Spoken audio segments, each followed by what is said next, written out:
last 2 weeks, if there's one thing that has been proven beyond any doubt, is that इस मुल्क में कोई मुल्क दुश्मन नहीं है. ये मुल्क हम सबका है.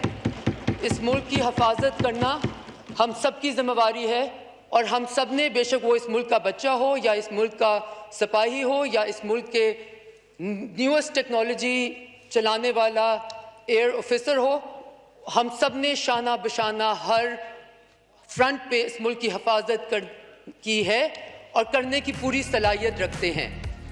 मिस्टर चेयरमैन, मैं यहाँ पे एक बहुत बुरे दिल के साथ इसलिए खड़ी होती हूँ क्योंकि ये सेलिब्रेट करना कि आज हमने इंडिया को कितने बुरे तरीके से हरा दिया, ये इस खित्ते के लिए कोई सेलिब्रेशन नहीं है. ये सेलिब्रेट करना कि एक न्यूक्लियर पावर ने कैसे दूसरे न्यूक्लियर पावर की विल को चैलेंज किया, उसकी कैपेसिटी और कैपेबिलिटी देखे बगैर एक रेड लाइन के बाद दूसरी रेड लाइन के बाद तीसरी रेड लाइन क्रॉस करते रहे. और जब पाकिस्तान ने कंस्ट्रेंट दिखाया 2019 में, मिस्टर चेयरमैन, आज unfortunately I have to say that maybe what Pakistan did in 2019, not because of the government, we were with the government. What Pakistan did was all of Pakistan decided to do it.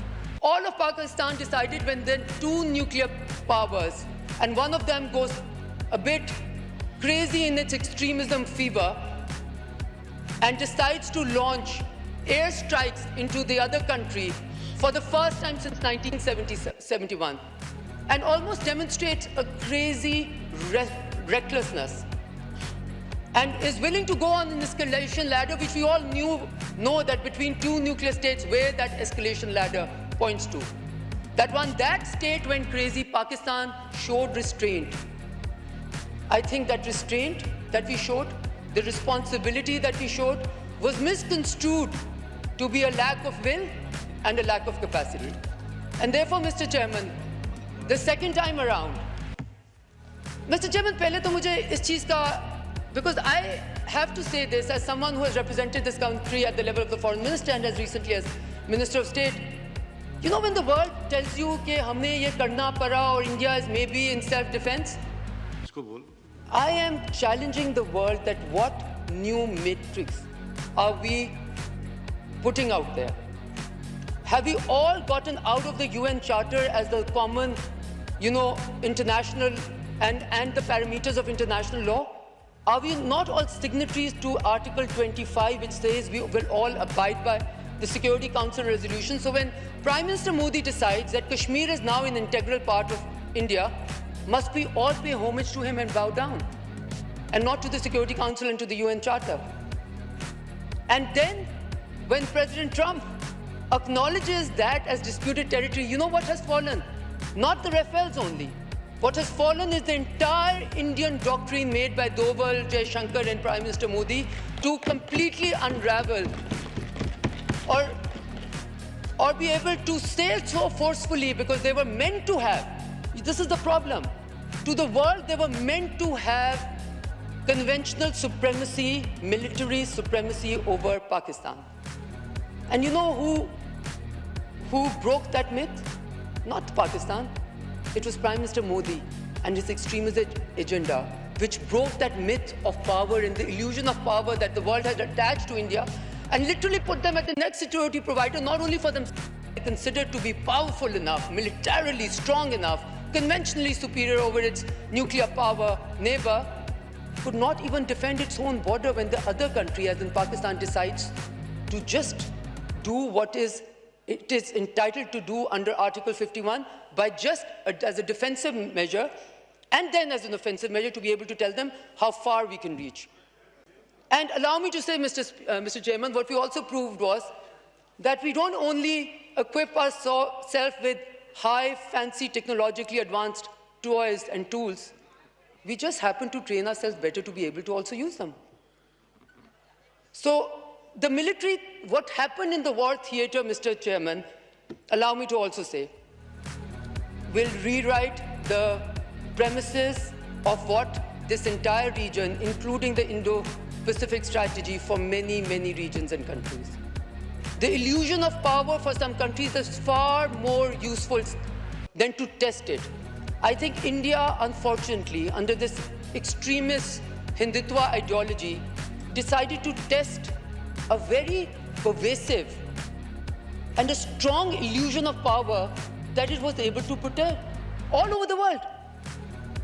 And then they burst their own bubble. So, Mr. Chairman, I don't want to go further into that. I just want to make some points because I think Pakistan should be unapologetic in 2 or 3 things. First of all, if somebody thinks that a country where a terrorism incident takes place has the right to launch strikes into another country, into its geographical boundaries, into internationally established borders, then please be mindful of the precedent that we're setting.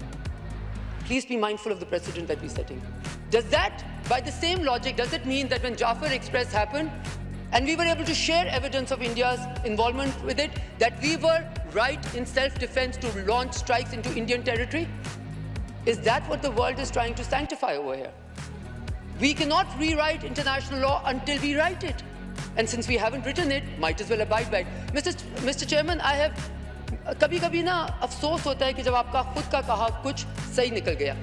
Because for many years we were telling the world that the impunity that is being granted to India to be a belligerent extremist state to all its neighbors is going to make this region a very tense, combative, flagrant one.